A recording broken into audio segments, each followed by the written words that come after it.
Now hear this. Now hear this. Due to the failure in leadership demonstrated last week by the complete lack of preparation for QuantiCamp, the QuantiGon has promoted a new training commander. The executive officer for week 5 of QuantiCamp is Dr. Rebecca Brock, an associate professor in the Department of Psychology at the University of Nebraska at Lincoln. Commander Brock will demonstrate proper leadership skills through her navigation of a discussion of how one might increase quantitative training and research rigor in your home department or research unit. Carry on. So, Greg, I got another series of texts from you this morning, starting at 5:31 a.m. It's a little late for me. First, that was 2 hours before my alarm even went off.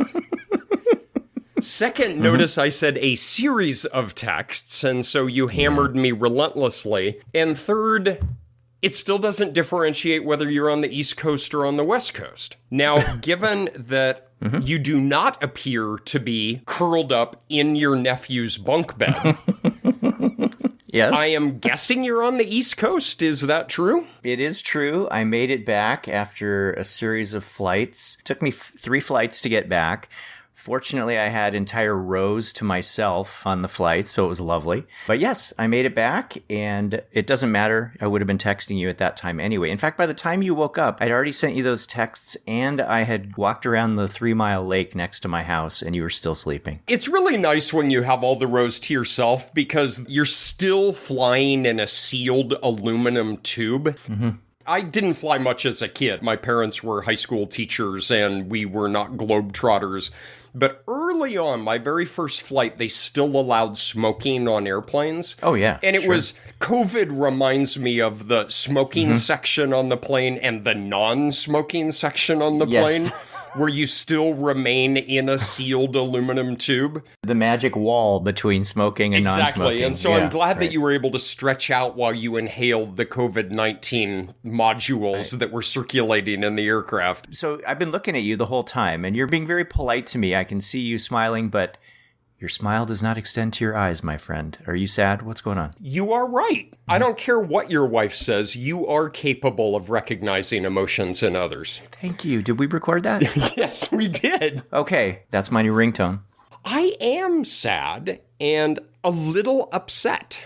It happened about 20 minutes ago. I was making coffee and listening to NPR. They announced the start of the new baseball season. Yeah, like 60-game season or something? 60-game season. I am very appreciative of your patience when I talk with you about baseball. I love baseball. You took me when we were in Baltimore.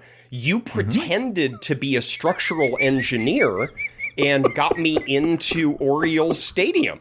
Right past the security. We walked through the security gate while you were telling me about the structural integrity of the stadium. And they just let us walk right in. They let us walk right in and down to the field.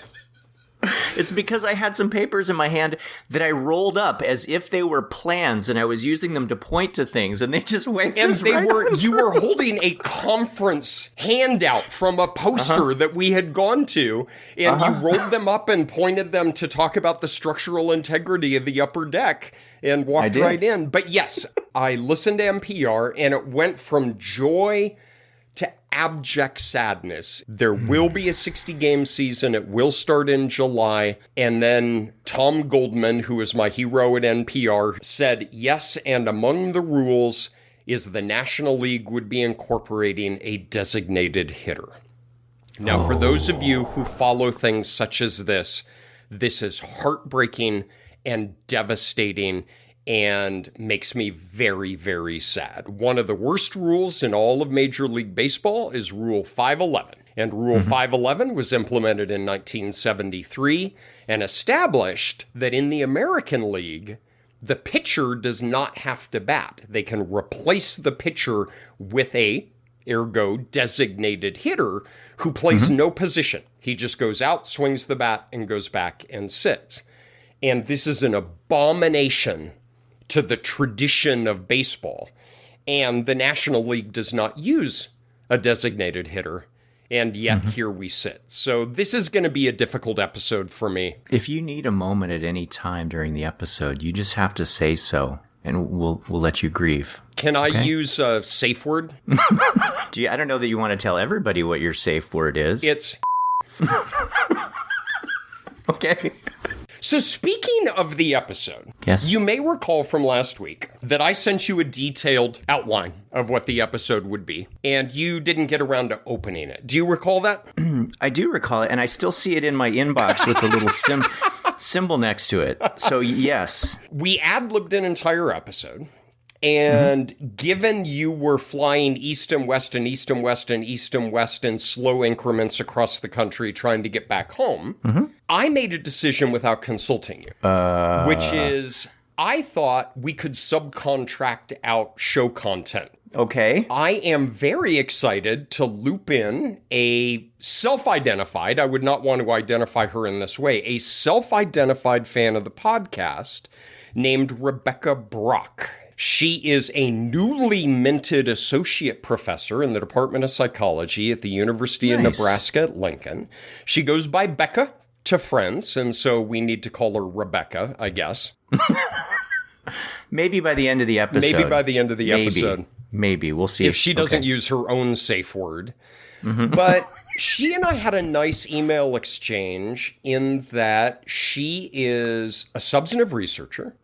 I actually pulled up her CV, and she is what Google Scholar would refer to as a kick-ass substantive researcher.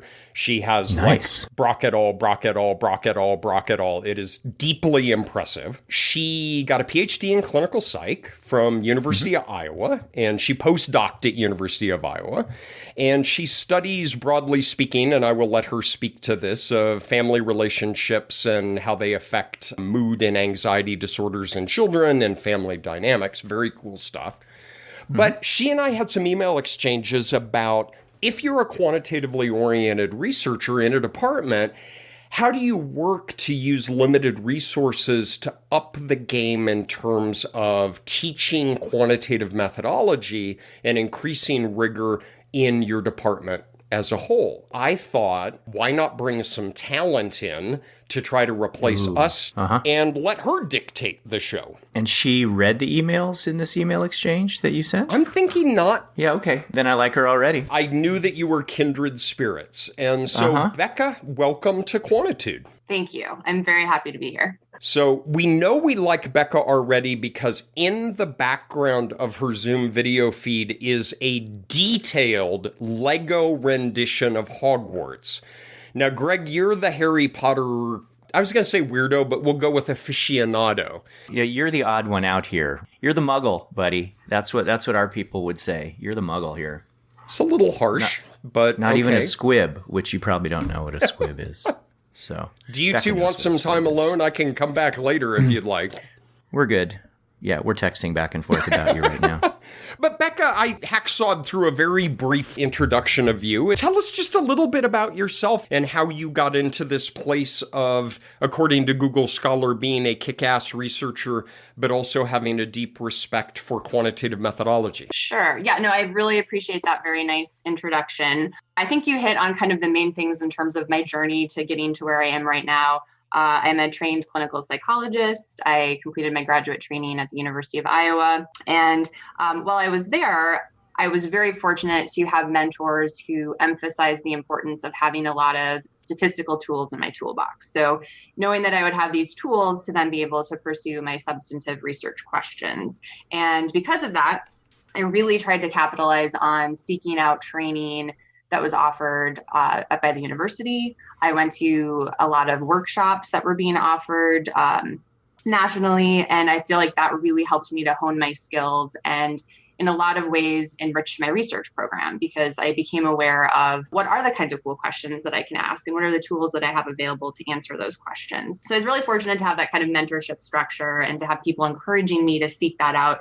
even if some of those opportunities weren't necessarily available in the department that I was in. And how were you foolish enough to start listening to this garbage? Well, I actually attended your workshop, your structural equation modeling workshop, and you mentioned it. And so I stumbled upon it, and also have had graduate students in my department who have raved about it. The one thing I will say that I so appreciate about what you're doing with this is really making statistics fun, because I feel like for a lot of people, statistics is very intimidating and a serious topic. And I see that with students all of the time. And something I really try to work on with students is realizing that it can be fun, and it is supposed to be a tool that you can use to answer your research questions. And so I appreciate that you bring that levity to talking about statistics. It's really enjoyable. That's very nice of you. Thank you for saying so. We're trying. All right. So since you've brought in a designated hitter, Patrick, to do our job for us. Come on. Oh gosh, I brought that up again. I'm sorry. So sad. All right, let's mute him. Is it possible, Becca? May I call you Becca? Well, Greg, you're a Harry Potter fan, so I'm comfortable with you calling Absolutely. me Becca. Patrick, Okay. we might have to wait and get there. Yeah. Patrick named 6 types of brooms that are referred to throughout the Harry Potter series. Bushy, stubby, old, No. new, fast, Okay. and slow. Yep. Rebecca it is. All right. So what I was hoping was that maybe, Becca, if you could guide us a little bit, in part because we haven't prepared at all, but throw out some questions for us that maybe we can respond to around creating a quantitative experience for people. Yeah, that sounds great. It's the kind of thing that friends would ask each other to do, right? Yes. But could I be part of this anyway? Nope. Don't mute me. I'm in the middle of that. All right, Becca, you're in charge here. Okay, cool. So I reached out to Patrick and wanted to talk to him because I just finished my 5th year here at the University of Nebraska and have been providing quantitative training in the department. I think that our department really values quantitative training. It's something that I really appreciate about our leadership in the department. And when I was hired, even though I'm affiliated with the clinical psychology training program, I actually was hired specifically to provide statistical training, to teach the more advanced courses to graduate students. And then I have kind of a unique role in that I provide consultation to faculty and students, but I also get to use that as kind of a teaching buyout. So it's actually part of my teaching load, which is great because it means that I actually have time to really devote to that, and I'm able to work with a lot of different people. So I feel like we have a really nice infrastructure in our department that I'm very grateful for. I also feel as though there's obviously limits on time because we don't have a formal quantitative training program. So we currently have 2 faculty who are available to provide quantitative training. And we just hired a new, brilliant, wonderful faculty member, Anna Jaffe, who's joining us in the fall. We're very excited to have her joining us. And she'll also be offering training. So we're up to 3 people, which is great. And I feel very fortunate for that. However, there's just, I think, been a realization over the years that when you don't have that formal curriculum, when you have limited time and resources, how can you make sure that students are being exposed to the broad stats landscape so that they're aware of what the different methods and tools are that are available? And then what are the kinds of things that we should be prioritizing in our teaching? What are kind of the core fundamental tools that we want to have our students access? And then how can we build off of that? So that's kind of the things that I've been thinking about recently, and was really excited to be able to hear what your perspectives are on that. May I ask some background questions? Yeah. What is the standard training that people go through? So our graduate students are all required to do a sequence their first year of grad school. And during that sequence, it's a fall and spring course. They cover ANOVAs, correlation, regression, kind of what we would consider our standard models. Our clinical program requires an additional 3 credits, and so an additional course. And so currently what we offer in the department is I teach structural equation modeling every spring semester, and then I offer multi-level modeling every fall semester. So I've been trying to offer that on pretty routine schedule, given a lot of our students use those methods. Someone who is squeezing the most out of what you have to offer would have 2 years of quant stuff? Correct. Yep. And then actually my colleague, Cal Garvin, he also offers what he calls seminettes over the summer, which are kind of 1-credit modules where he does deep dives on some of those more foundational core things like extensions on ANOVA and regression and things like that. I think we have a pretty good menu in our department. And then we also have great courses being offered across the university as well that students can take. And they're required to take, or they just can be encouraged to take as part of some advisor's guidance? Yes, they're encouraged to take. Now, we do also offer a quantitative concentration. It's not a formal major or minor, but it's a way for students to kind of document their quantitative training, and it really encourages them to think critically about how they want to structure that. So that requires completing 18 credits of quantitative training and then a comprehensive exam, which can look like a lot of different things. So it can be an actual sit-down exam, although I don't think anyone's requested that since I've been here, or they can just apply an advanced model as part of their dissertation. That's a very good start, I think, for me. Let me unmute Patrick. And so anyway, I was in the middle of a sentence. Okay, that's enough. No, don't! Patrick, given what Becca has already oriented us to a little bit, is there a corner of this world that you think might be useful for us to start in? Because there's a lot of good stuff in there. There's a lot of good stuff. As a starting point, I am most impressed that you're embedded in a department that is supportive and respectful of quantitative. That is not always held across departments, which surprises me a little at times. And the reason is, I feel like over the last 5 and 10 years in particular, but there's an increasing expectation for quantitative sophistication at all levels of our science, whether it be in psychometrics, measurement, scoring, modeling, growth modeling, longitudinal designs. When I came up through the system 103 years ago, you could pitch a grant to NIH that was cross-sectional. And now those are few and far between as longitudinal analyses are standard. And to have the ability to train and give research experiences to not only graduate students, but faculty themselves strengthens the entire scientific endeavor. And so sometimes it drives me a little nuts where in a particular department, you will come in and Anna will come in and people will say, oh, they're just new kids and they want to do these things. I think it's great that you're in a department that says, no, this is important to all of us. And so coming right out of the gates, that's a really wonderful place to start. I think the challenge then, and I'm telling you something that you're already deeply appreciative of, is how do you use limited resources to try to optimize how you're going about this endeavor? In terms of resources, the biggest resource that's lacking is just time, right? We all have so much on our plates as academics, and there are so many different things we're juggling. And certainly as a junior faculty member, getting my research program up and running and balancing mentorship and other responsibilities within the department. There have been so many things that I've wanted to do, and I've had a lot of ideas of initiatives I've wanted to start.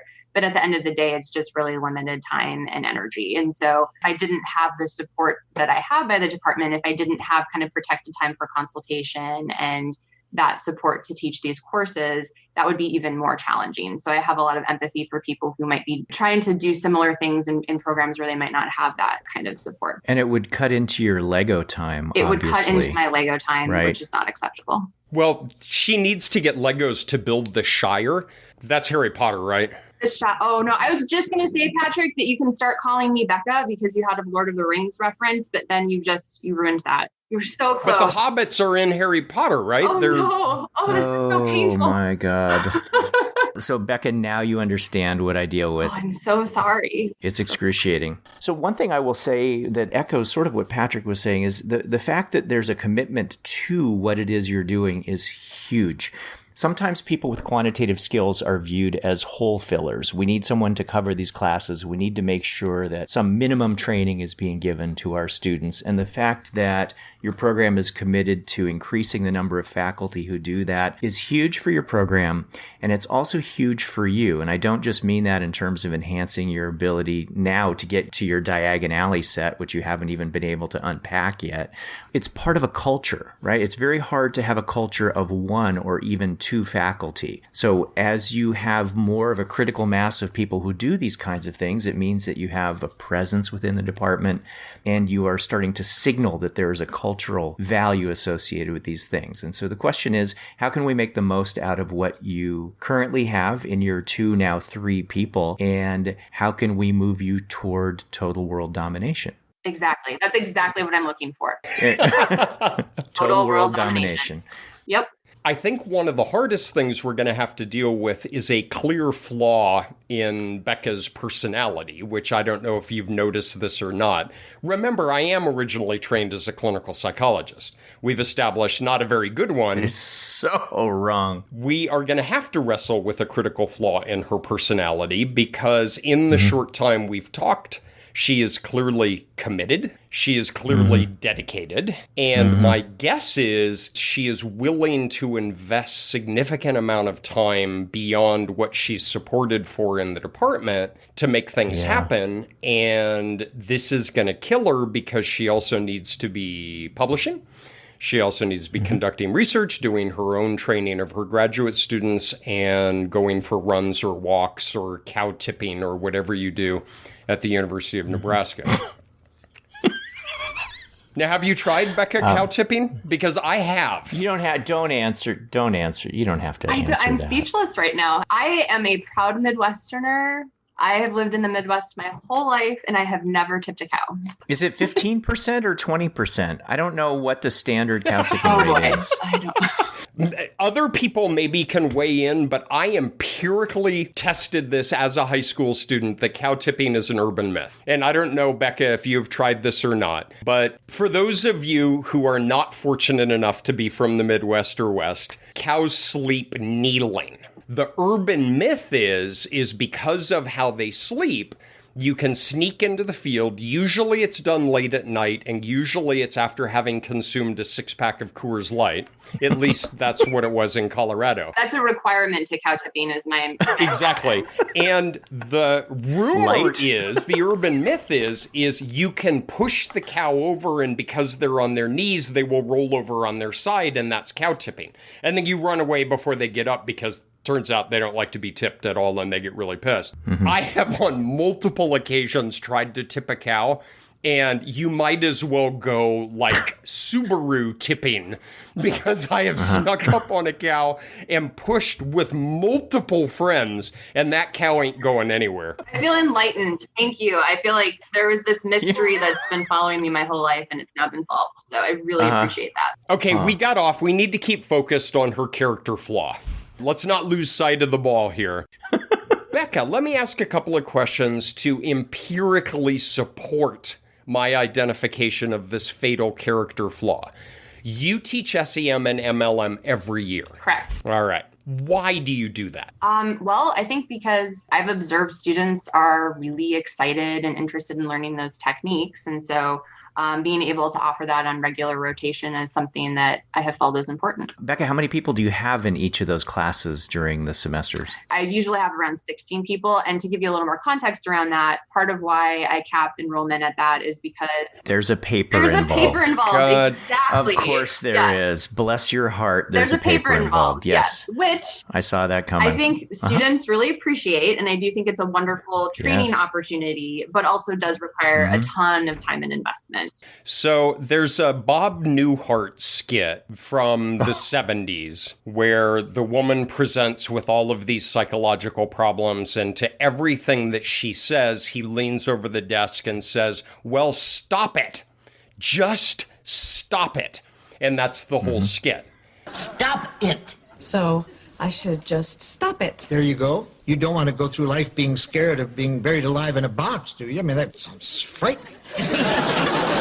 Yes. Then stop it. Greg and I are going to do an intervention here. Okay. The final capstone projects, stop it. Yeah, absolutely. I went through the same thing, I will tell you. And I do, and Patrick, you might tell me to stop this too. I teach SEM every year, and I have about 32 students in it. And I used to do the full research project. I had presentation days. And you want to give them the richest research experience possible. You want them to take the tools that you're providing them and put them into immediate use to make those connections. That's exactly what we want to do as mentors. And it will kill you. One of the disappointing things about making this world of academia work is trying to find balances where you do compromise in some ways. So when Patrick says stop it, what he means is maybe we can find some other well-meaning balance for you. My compromise is conference posters. The students work by themselves or in pairs, and they use data that they have access to, and they make really nice conference posters. And then we have this awesome poster session on the last day of class. It's still a lot of work, but it's nothing like research papers. And for me, it's the right balance of my own sanity and trying to give them some reasonably authentic research experience. I like that idea a lot. That's very creative. A variant of that I've used in place of an individual capstone project is to provide a large public access shared data file to all the students and allow them to work individually or in pairs to pick off the subsample and the set of measures that they find interesting. So there's still some personalization in the project, but there's a single shared mothership of data that forms the backbone of the project. Whatever you do, for me, it distills down to a simple issue of math. If you can do away with these very time-consuming final projects, replace it with whatever it is you view as giving them those kinds of experiences at the end of the class, but that requires less of your time, then you can double the number of kids in the class, teach the class every other year, and that opens up an entire academic year for you to bring in new classes into the curriculum or do a variety of other things to enhance quantitative training among the students. There is the potential to have, and what we call them as one credit add-ons, but there are a variety of different ways that you can do these things. And that is, let's say that someone has taken this version of an SEM course that has a lot of hands-on stuff, although it might not be completely embedded within their own area, their own data, and someone wants to take some next step. But when you have that handful of students who say, no, I totally want to use this now. I want to do this with my own data. Then they take that one credit experience with you as a mentor, and then they try to flesh that out. And there you might be giving a bit more attention. And depending on the administrative structure that you have, oftentimes those kinds of things add up and count toward your own teaching load as well.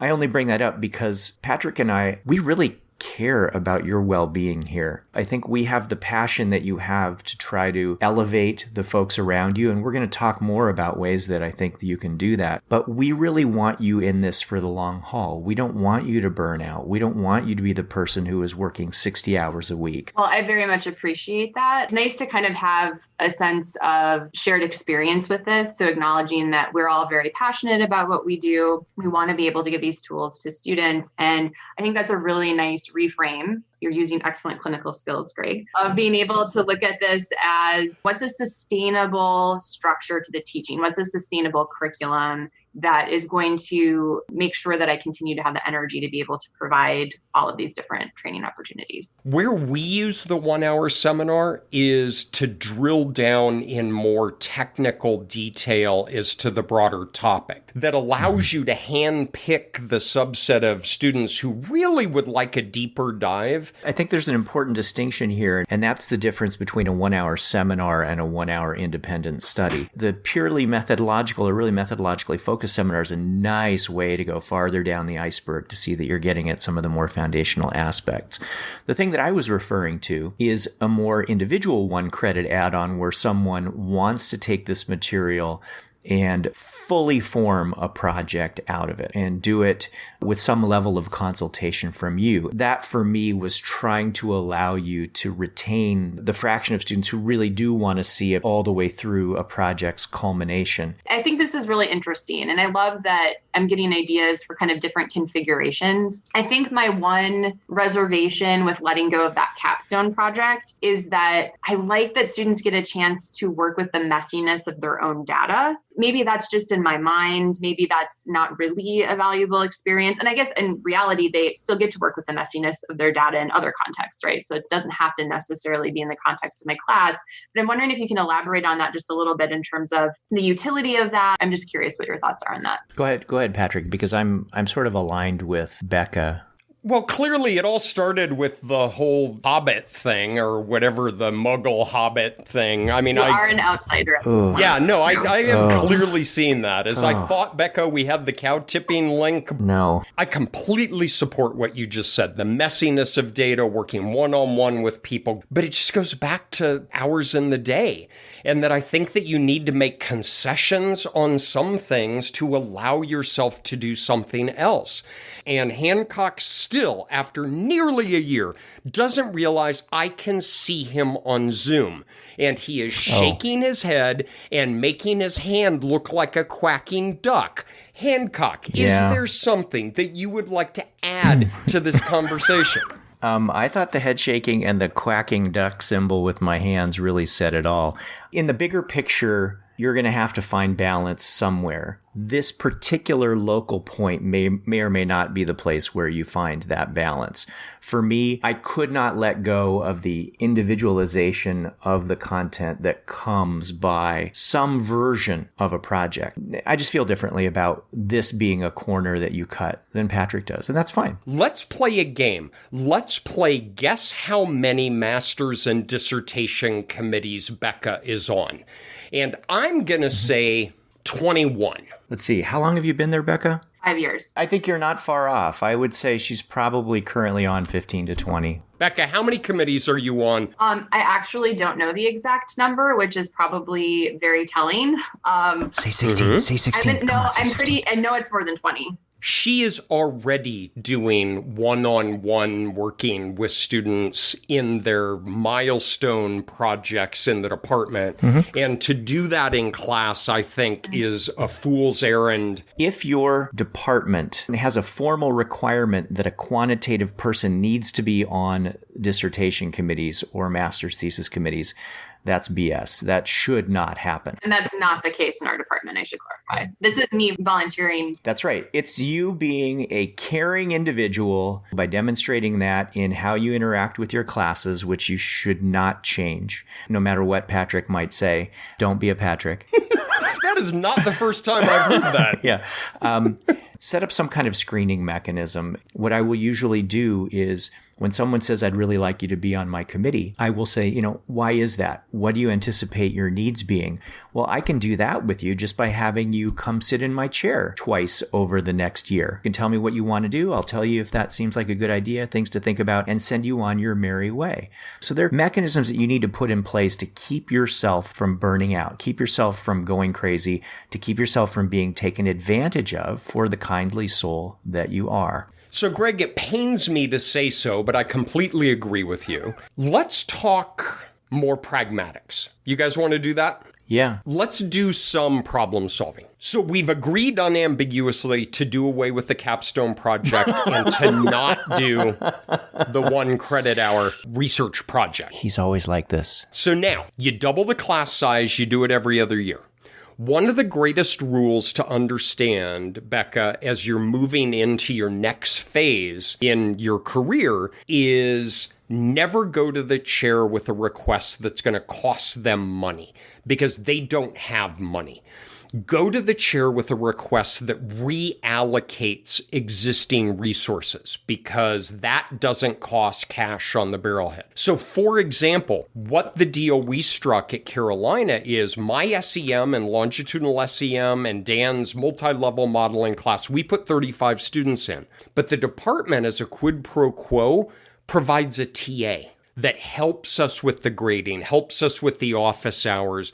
You know what I do is I do the lectures and have the TA do software demonstrations. And so one way to make this larger class more manageable is to say, can we have a TA line that can help support these advanced classes that allows me to double the side? Because again, the chair is going to want to know how's the department going to benefit and what is it going to cost me? All right, the cost is nothing. Just drag a TA over from one cell in a spreadsheet to another. How do they benefit? Well, by going to 30 people in a class. Now, you and Anna get to pick 2 additional classes to move into the rotation. Maybe it's a longitudinal class. Maybe it's a classical test theory or a measurement and scoring or factor analysis. Get the department to give you a TA because not only does that allow you to add 2 more advanced classes, but it's a great training opportunity for the student because they get this experience in teaching an advanced class that then they take with them. We're like a giant STD, right? Because if you have like a 5-year window, you're putting those grad students out out in the world who now have a cognitive schema for how to do this themselves when they go into a department in your position? We're focused a little bit on teaching. We're focused a little bit on service in the classroom. We're focused a little bit on TAs to provide that. I think that what you can do transcends the classroom. And I think there are ways that you can try to create a culture, and I think you're already doing that in many ways by example, but a lot of ways you can create a culture where the learning that people get isn't just something that you have control over in this classroom or that particular experience. So I have sort of mentally a list of bullets of ways that you can help elevate the culture so that quantitative is coming at them from a variety of different places, and it's not all coming from you, which to me is absolutely key. So I want to look at this in a much broader context so that you are taken care of, so students are taken care of. And sometimes that involves the kinds of negotiations that Patrick's talking about. But for me, I'm thinking about it at a culture level. Yes, changing the culture is fundamental. That when a brand new first-year grad student starts the program in the fall, they see that quantitative is just part of the fabric of the department and that it's not a one and done on the first-year sequence. Taking SEM and MLM is part of what is expected. Having a more advanced analytic approach in a master's or a dissertation is what's expected. And I think that's singularly the most important driver. Why don't I just barf up a bunch of these things, and then, Becca, you can react to some. Patrick, you can tell me why I'm wrong. Do you want me to start out with that, or do you actually want to share the ideas first? It hasn't mattered before. It has not. But places where people can get quantitative education, having a regular brown bag series is very nice when there are quantitative things. And the key is that you don't drive it. You might seed it, but other people start picking it up. Students present in it, whether it's once a month or every other week or whatever. Someone might present, hey, I just learned this method. I want to share it with people. Hey, I just read this cool article. I want to tell you about it. But you create this culture where people have this expectation that you're going to be talking about things. And you can have journal clubs where you meet every so often and pick an article and people discuss that together. There's something where if people take, 18 credits or something, they get some formal thing. I love that. I love that your university is formally recognizing that kind of concentration. One thing that we do here, in addition to, we call it a certificate. I have a program where very bright undergraduates whom we have targeted and who have an interest can take up to 3 of our graduate level courses while they are an undergraduate. Those credits can still count toward their undergraduate degree as an elective, but they can import those into a graduate program. I don't know if anything I've said so far, Patrick, you want to tell me it's wrong, or Becca, you want to react to any of that? These are all really helpful suggestions. I've considered doing the brown bag in the past, and my major reservation with that was exactly what you alluded to, which was, where will I find the time for that? What would be involved with that in terms of organizing? So I'm curious what your thoughts are about how can you make that a more manageable endeavor, essentially. We have a student organization in our program. It is an organization of quantitative method students. They have their own president, vice president, social chair, all of this stuff. They are having barbecues. They are having escape room nights. They are having their own professional development series where someone might come in and talk about crafting your Vita, or someone might come in and talk about a particular quantitative topic. They also help to coordinate a workshop series that I run here out of the University of Maryland. So they are so deeply wedded to the culture that we have here. We have a informal mentoring system among our quantitative students where people who are more senior in their quantitative training are buddied up with people who are more junior, so that people have these big brothers and sisters who are ahead of them and they can see the things that are coming down the pike.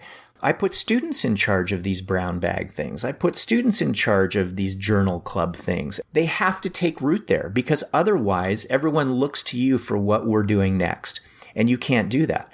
But if students are doing those things, then when the new crop of students come in, they go, wow, look what these students are doing. I guess that's what it means to be a student here. I guess that's what we're supposed to be doing. So for me, the culture starts at the students. And when Patrick talks about this being an STD, that means that when those people graduate and they go out to the places where they are, they're going to start seeding that student culture also. And I think that's what makes it most nicely contagious in that way. So put things on students, not in a way that uses them, but that gives them leadership over what they're doing. When you can step back and watch it, then you know that you've done something right. So I think it's critical to empower the students in this. And I enthusiastically endorse that. How we do it is we have a weekly quantitative series, and there's a faculty coordinator. The coordinator identifies a grad student. Often it's their own grad student, but sometimes not. A lot of it does fall on the grad student to help organize other grad students. Faculty can discuss their research. As Greg alluded to, it's a wonderful place to do professional development issues. Where do grad students get this information? Is somehow we feel like a first-year grad student comes in and somehow magically they know how grant review works or an article review works. And I became a much happier faculty when I realized that a first-year grad student is a fifth-year undergrad, that nothing magic happened over the summer that somehow made them different than when they were a senior in their spring semester. Here's another thing to consider. There's strength in numbers. You don't have to do this alone in your department. So you have a strong ed psych department on campus, and you have some notables who have gone through. So Lisa Hoffman went through your own department, and Craig Enders went through ed psych. There's a history of very strong quant in those areas. Reach out and coordinate with another department on campus where you can share resources, do it together. And not only in a quantitative brown bag, but I would say puzzle through even formalizing it more in course provision. We left off with double the class size, lose the capstone, get a TA, and offer MLM and SEM every other year. Coordinate with other departments and say, look, if we offer MLM and SEM on even numbered years, can you offer test theory and longitudinal or factor analysis or whatever on odd numbered years? And we can jointly offer these 4 advanced courses.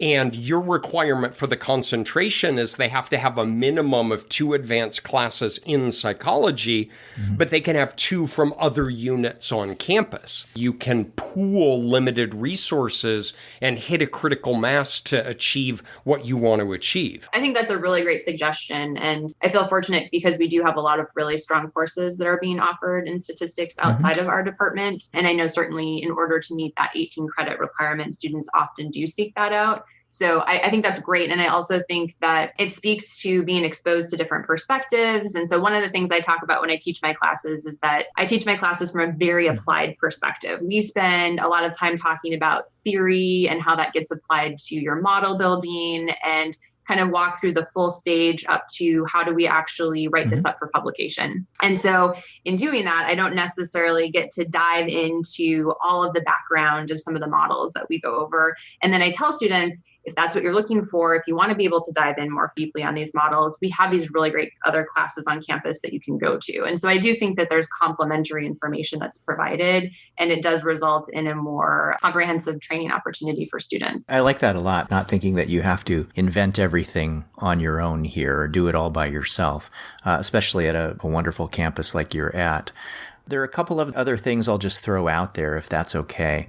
One thing I instituted a number of years ago, and maybe you have something similar, but we have an annual research day where students in Quant must present a research paper. Every spring, we have a full conference-style day set aside where students will give 12-minute presentations with moderator, the whole thing throughout the year. That is part of the culture. Students are saying, oh, do you think that this might become your research day project? I don't know. We'll see. We'll see how it goes, but I'm working on it. I'm thinking about presenting it.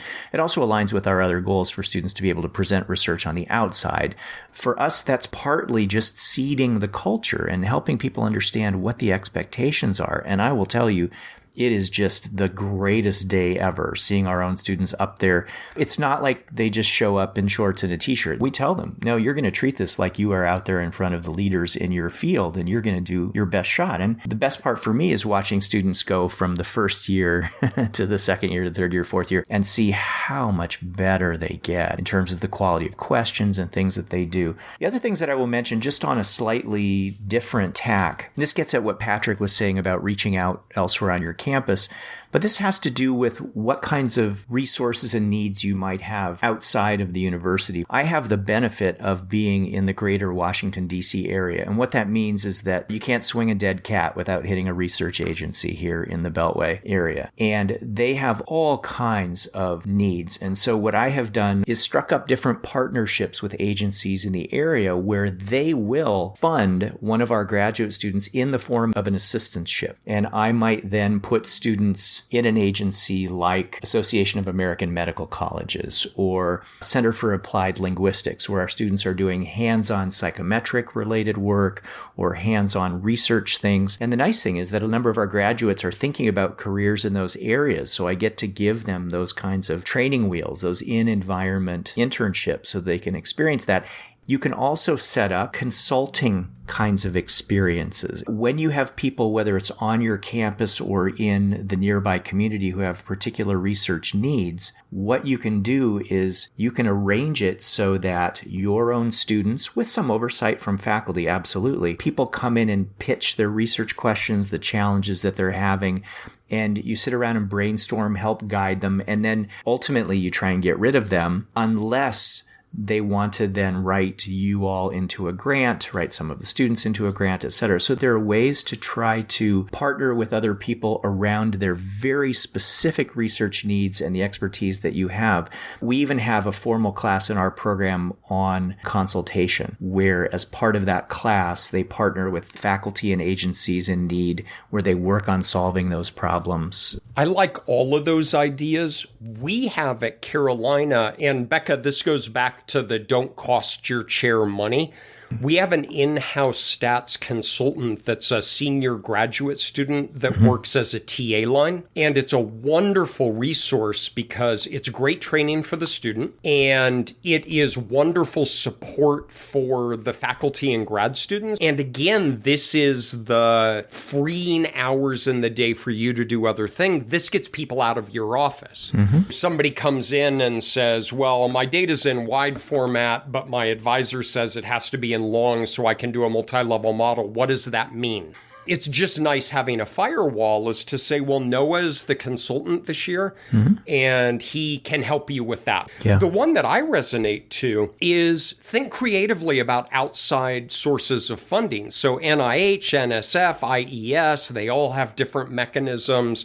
Some are bigger than others, right? The granddaddy of them all is the NIH T32 program, and those are massive endeavors. And I hate it when faculty say, oh, nobody ever gets those, don't try to apply. It's like, well, I guarantee you're not going to get a T32 if you don't apply for one. That gives long-term funding where it provides pre-doctoral fellowships, possibly postdoctoral fellowships. T32s are remarkable, but you can also pick off lower-hanging fruit. And so almost every funding agency has some small funds available for topical conferences. So not only NIH, NSF, IES, but also APA, SRCD, Society for Research on Child Development. You can get $10,000 or $20,000 to do a one-time topical conference.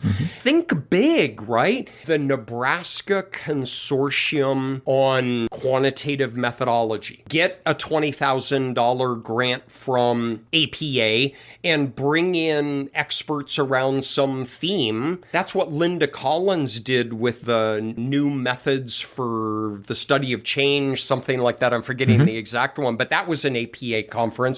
It led to an edited book. It's just like throwing beans in a pile. Is do a one-day conference, grow it into a 3-day conference. It's one of those exponential where the more you grow, the more you grow. Take a 5-year time horizon on it, because you're going to be in that beautiful little office I see right now on Zoom in 5 years. Envision where you want to be in 60 months.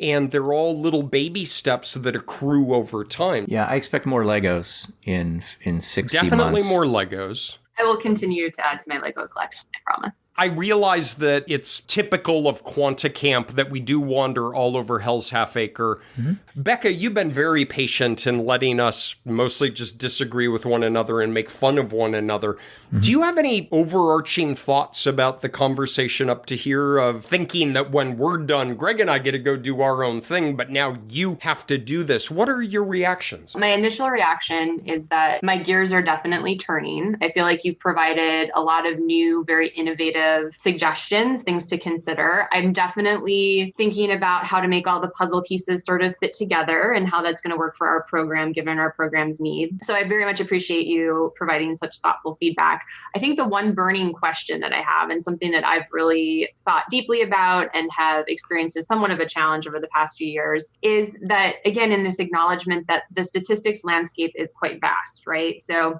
we have sort of these foundational models that we've been talking about today, but there are so many cool new things that are becoming, cutting edge that you can use in focused ways. And it's not going to apply to everyone necessarily. We have students who are interested in network analysis. We've been doing some network analysis in our own lab, Bayes estimation, machine learning. Increasingly, we've had students who are interested in getting more data visualization experience in the R software package. And so I have students coming to me kind of one-on-one, talking to me about these different interests. And it can feel very overwhelming because obviously, we can't provide everything. I think I have two questions. One is, in your opinion, what are kind of the fundamental things we should be covering? And then two, in terms of sort of those interests and those other techniques, what are the kind of creative ways that we can be providing that training to people? I think you have to balance core curriculum with what your available expertise is. The core ones that I see beyond the first year sequence include already what you have, SEM and MLM, some variant of a measurement course, classical test theory, factor analysis as a third class. And then the fourth one is, in whatever form it takes, a class on longitudinal data analysis, research design and analysis,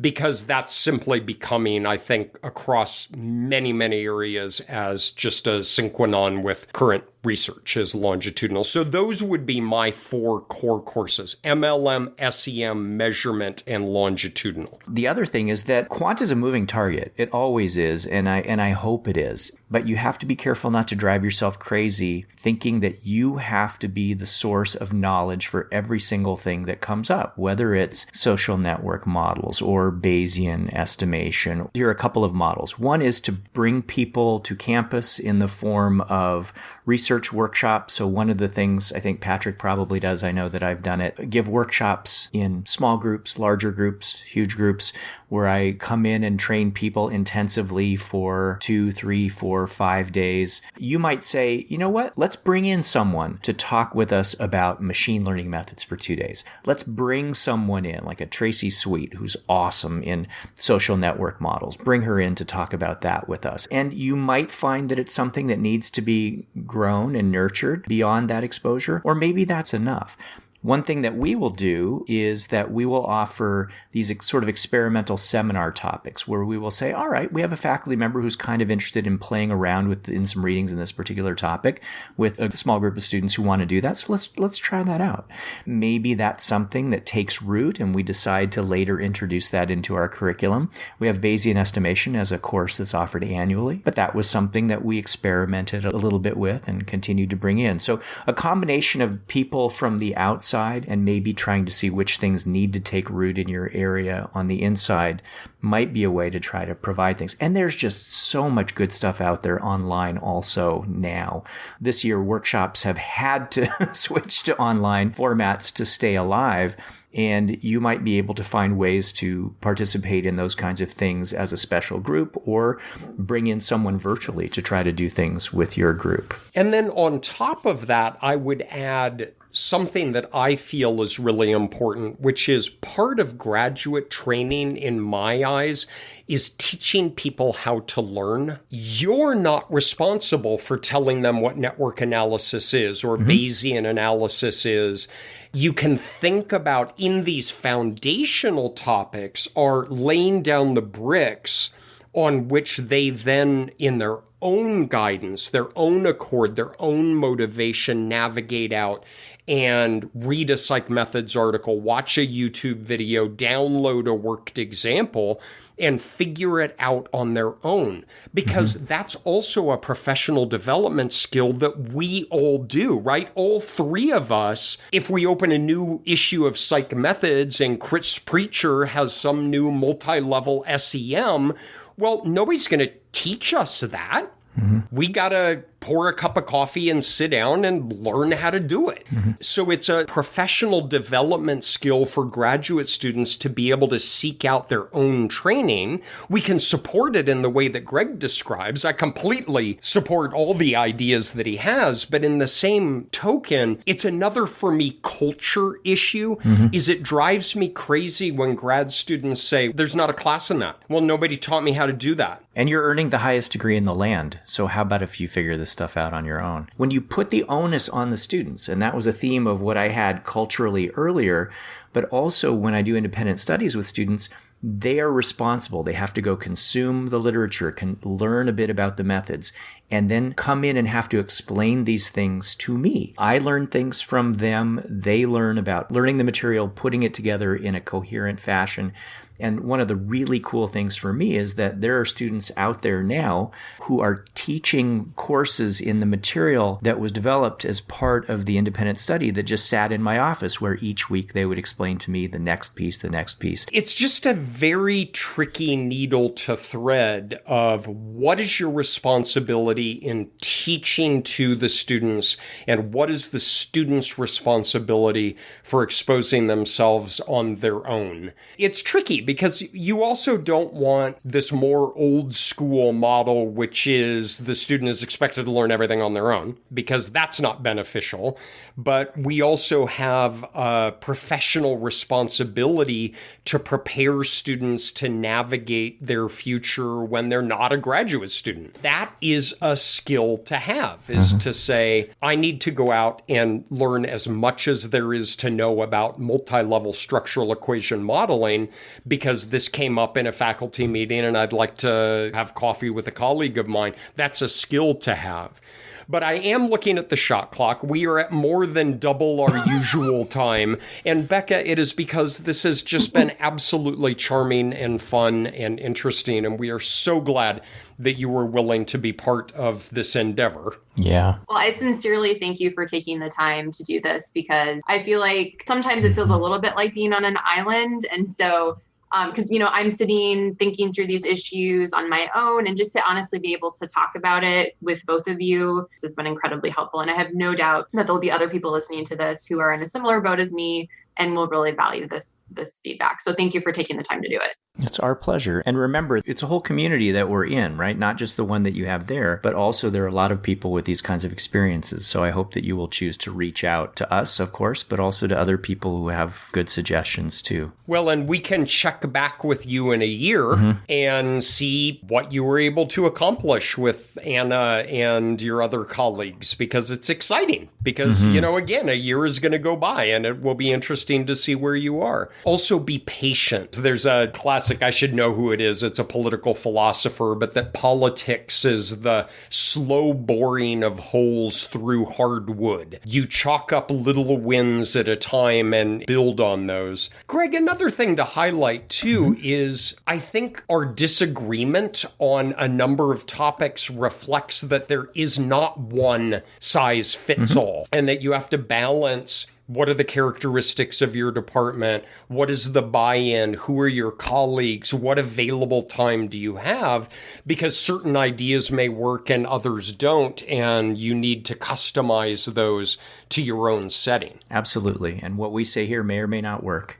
So treat it like an a la carte Well, we used to have buffets. I don't know if we're ever going to have buffets again. It's a huge disappointment as I age into my golden years. If the Golden Corral's not going to be around, I don't know what the heck's going to happen here. Well, and that sketchy restaurant you took me to when I visited once, it was maybe the best Indian food I've ever had in my life.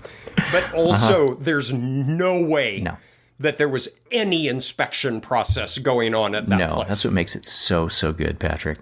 It was so good. Yeah. Anyway, please treat what we have as, a la carte and ignore anything we have to say, make it work for you, adapt it, and then just reach back out to us and let us know how we can help you further. Yeah, I would love to be able to do that. I think that would be great. And I think that something that I'm taking away from this conversation is that part of it is just trying these things out, right? So if it doesn't work out, I'll get that feedback, I'll make adjustments, but to kind of have the courage, I guess, to step out of my comfort zone and try doing things differently than I have been doing them, and being open and receptive to feedback and making adjustments. And so I think it would be a really cool opportunity to come back around and kind of talk about what's worked and what hasn't worked as I make some of these adjustments. You have 2 assignments that we're going to check in with you at some point in the future. One is enhancing quantitative training in the Department of Psychology at the University of Nebraska. And 2, were you able to successfully tip a cow? I may be failing at least part of that assignment, but we'll see what happens, I guess. Coors Light optional. Okay. Yeah. All right. Thanks. Thank you, everybody, for joining us, and we hope you have a pleasant and safe week. Take care. Thanks, Becca.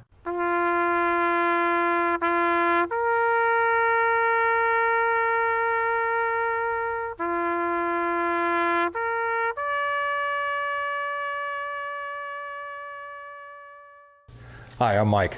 Welcome to Our Wyoming Life, where each week we get a chance to explore the ranch life and escape the ordinary. A year ago, almost to the day, I tried to tip a cow. I'd never done it, which is probably why many people said I did it wrong. By the way, from what I've read and been told, alcohol plays a huge part in most of the folklore and oddities we're going to talk about today. Just keep that in mind. So, back to cow tipping. You have to catch a cow sleeping in order to tip them over. And that's kind of hard to do, since a cow that's sleeping is already tipped over and lounging around. Now it's time for some math. I hate math, but sometimes math can help us out. Force equals mass times the gravitational force times the angle of the lever times the length of the lever from the center of mass divided by the total length of the lever. The cow weighs 1,500 pounds. All the math gives us 1,360 newtons of force required to get her past the tipping point, which means that we need at least 2 people about my weight to push the cow over.